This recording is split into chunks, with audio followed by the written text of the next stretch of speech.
సకల దేవతా స్వరూపుడు శ్రీ షిరిడి సాయినాథ్ మహారాజ్ గారి పాదార విందాలకు శిరస్సు వంచి నమస్కరించుకుంటూ, ఓ సద్గురు సాయినాథ, మా అహంకారము నిర్మూలింపుము, నీ నామమే ఎల్లప్పుడూ జ్ఞప్తి ఎంచుకుంటా చేయదము, తక్కిన వస్తువులన్నీ మరచునట్లు చేయము, మన చాంచల్యమును తీసివేయము, దాన్ని స్థిరముగా ప్రశాంతంగా నుంచుము.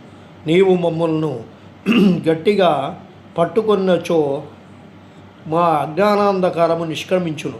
నీ వెలుతురునందు మేము సంతోషముగా ఉండేదము. మమ్మలను నిద్ర నుంచి లేపుము. నీ లీలామృతము తాగు భాగ్యము నీ కటాక్షము చేతను గత జన్మలో మేము చేసినటువంటి పుణ్యఫలం వలన కలిగినది. దాము అన్న ఒకనాడు అనేక మందితో కూడా బాబా పాదాల వద్ద కూర్చొని ఉన్నారు. నా మనసున 2 సంశయములు కలిగినవి. ఆ రెండిటికి బాబా ఇలా జవాబిచ్చారు.